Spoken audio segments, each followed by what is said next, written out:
오세훈 서울시장이 오늘 행안위 국감에서 TBS의 편향성을 다시 한번 지적했습니다. 다만 TBS 지원을 중단하는 지원 폐지 조례안에 대해서는 조심스러운 입장을 보였습니다.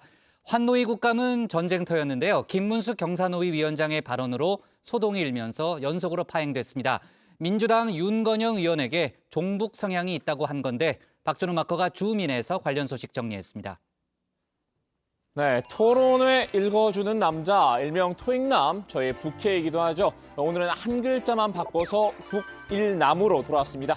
국정감사 읽어주는 남자인데요. 사람에 집중하는 줌인인 만큼 오늘은 두 사람을 중심으로 국감 소식 풀어드리려고 합니다. 먼저 첫 번째 인물, 오세훈 서울시장입니다. 서울을 약자와 동행하는 매력적인 글로벌 선도도시로 만들기 위해서는 여기 계시는 의원님들의 적극적인 지원과 협조가 절실합니다. 오 시장, 오늘 행안위 국정감사에 출석을 했죠. 여러 사안에 대한 질의가 있었지만 이 하이라이트 장면만 추려서 빠르고 쉽게 전해드릴까 하는데요. 두 가지 키워드를 꼽아봤습니다. 먼저 1번 키워드는 TBS입니다. 세간에서 TBS가 특히 지금 의원님께서 관심을 가지고 계시는 특정 방송에 대해서 정치적으로 매우 공정하고 균형 잡힌 시각의 시사 프로그램이다 라고 보고 있지는 않을 걸로 저는 생각을 합니다. 오 시장, 지난해 재보궐선거에서 당선된 직후부터 이 TBS 개편을 벼르고 있었습니다. 이 TBS의 정치적 편향성을 문제 삼은 건데요. 재보궐선거 기간 내내 오 시장의 발목을 잡았던 이슈, 내곡동 땅 의혹이었죠. 분명 의혹의 시작은 이 내곡동 땅 셀프 보상이었건만 어느샌가 이 생태탕 논란으로 변질이 됐었는데요. 이 단초를 제공한 게 바로 TBS의 인터뷰였습니다.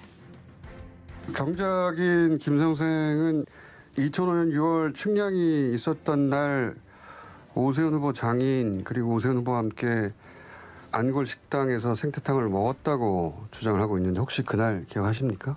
네, 오셨어요. 기억해요. 네. 김 씨도 왔고 오세훈 후보도 직접 보셨습니까? 예. 잘생기셔가지고 눈에 띄어요. 이때부터는 당시 민주당 박영선 서울시장 후보와 토론회에서 줄곧 생태탕 논란에 시달려야만 했는데요. 앙금이 남았기 때문일까요? 지난 6월 지방선거 당선 이후부터는 TBS의 공정성을 담보할 수 있는 조치들을 강구하고 있습니다. 오늘 국감에서도 TBS가 정파성을 띠고 있다는 문제의식은 다시 한번 분명히 했습니다. 누가 보아도 정치적으로 좀 편향돼 있는 건 사실입니다. 많이 편향돼 있죠. 특정 정당, 그중에서도 특정 계파 지지를 선언하는 사람이 대표적인 프로그램을 진행하고 있고요. 이 정도면 오세훈 후보가 당시 내곡동 측량 현장에 갔었다는 것은 이제 더 이상 논란의 여지가 없는 거 아닙니까? 그런 그 속마음을 숨기지 않고 있습니다. 그래서 이재명이 우리 사회의 플랫폼이 될 자격이 있는 거예요. 그러니까 지금부터는 당신들이 좀 도와줘야 돼. 이재명은 혼자서 여기까지 왔거든. 특히 국민의힘이 다수당을 점한 서울시의회는 오 시장보다 발빠른 대응에 나서는데요. 이 TBS 지원을 중단하는 이 지원조례 폐지안까지 발의를 했죠. 다만 오 시장은 이 정도 조치까지는 좀 부담스러웠던 모양입니다. 몽둥이는 들더라도 이게 살상 무기여선 안 된다는 생각인데요. 시의회와는 생각이 다르다고 선을 그었습니다.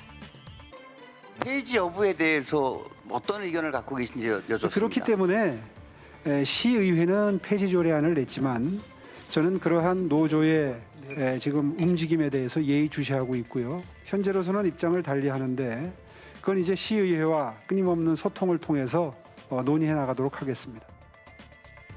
이어서 두 번째 키워드는 친일입니다. 지난 8월 6일부터 이런 광화문에 위치한 이런 버스 정류장에 이런 조선 총독부가 경복궁을 가로막고 있고 그리고 일장기가 연상되는 그림이 걸린 이런 그림이 전시된 바 있죠. 네. 그리고 부적절한 전시였다고 인정하시는 거죠? 그건 작가는 아주 굉장히 억울해합니다. 그런데 작가를 오해의 떠나서 소지가 있기 때문에 철거했습니다. 서울시는 최근 2달 연속 친일 논란에 휩싸였죠. 지난 8월 재개장한 광화문 광장 앞 버스 정류장에 이 조선 총독부와 일장기를 연상시키는 디자인이 포함된 작품이 설치가 된 게 시작이었는데요. 문제가 제기되자 바로 철거하긴 했지만 지난달 또 사고가 터졌습니다. 이 서울시가 개최한 한 행사에서 개화기 의상 대여 프로그램이 진행이 됐는데 여기서 일본 천황과 이제 일본 순사 헌병 의상까지 대여를 하게 된 겁니다. 민주당 의원들은 이 서울시의 관리 감독이 허술했기 때문에 일어난 일이라면서 오 시장을 몰아세웠습니다. 광화문 거리에서 또 일왕 일제 헌병 복장 대여 논란까지 발생하지 않았습니까? 바로 시정 조치를 하신 게 아니라 이 손해배상 제소까지 하신 거죠. 뒤늦게 논란이 되고 나서야 하신 거 아닙니까? 현장 지도 감독 안 하신 거잖아요. 그건 그렇지 않습니다. 문제가 되자마자 그 다음 날 바로 민형사소송을 문제가 제기하라고 되기 전에 지시했습니다. 서울시가 발견을 하고 조치를 하는 게 지도 감독이란 말씀을 드리는 겁니다. 그 두 개의 사건이 일어난 직후에 전 서울시에 앞으로 이렇게 오해를 받을 수 있는 일이 다시 재발되지 않도록 하라고 특별히 지시를 내렸습니다. 이제 다음 인물로 넘어가 볼까요? 이 대통령실의 임명을 발표할 때부터 파장이 일었던 인사인데요. 이 김문수 경제사회노동위원회 위원장입니다. 과거 갑질 사건 등으로 수차례 여론의 문매를 맞았던 바 있죠. 이름이 누구요? 도지사인데 그 이름이 누구요 지금? 저 119 도지사입니다. 그럼 좋아할 거예요. 예, 뭐 저는 그 119에다가는 반드시 그 재벌 공무원들은 제가 먼저 자기 신원을 관등성을 말해야 돼. 지금 자가격리 하시라고 했는데 그리고 어디라고 와가지고 말이야. 너무 왜 가져오래?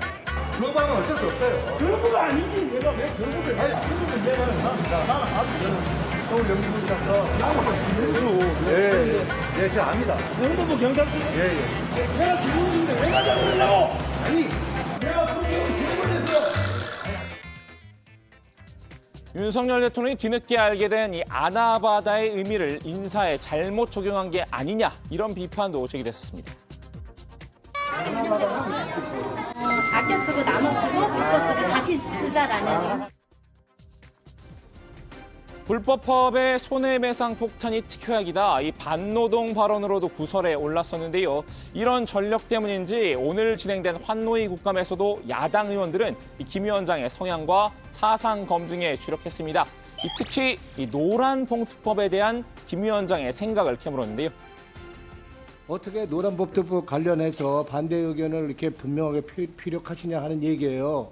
노란봉투법이라는 용어로 통칭되지만 손배 소송에 대한 제한을 가하는 것이지 않습니까? 그래서 이 부분은 재산권을 침해하는 쪽으로 가서는 안 된다는 게 제 생각입니다. 노란봉투법, 이 불법 파업을 벌인 노동자에게 기업이 손해배상 청구를 제한한 내용이 담긴 법안이죠. 김 위원장은 반대 입장을 재확인했습니다. 세계 어느 나라에도 이른바 불법 파업에 대해서 그 나라 정부가 어떤 민형사상 책임을 면제해주는 그런 예는 없지 않습니까? 없습니다. 이것은 현대 민법의 기본을 허물자는 그런 내용으로 보입니다.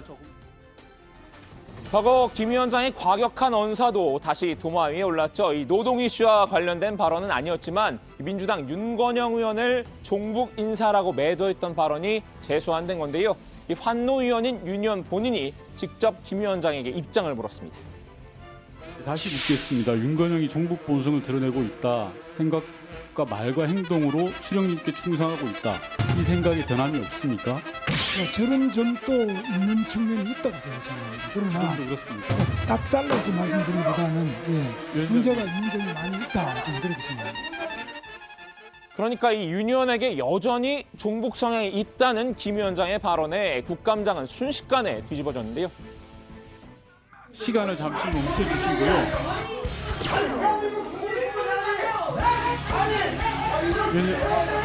잠깐만요. 잠깐 시간 잠깐 멈추고요. 예, 지금 위원님들 조용히 하세요. 위원님들 국감하지 않을 겁니까? 이미자 간사님, 김영진 간사님 잠깐 조용히 하세요.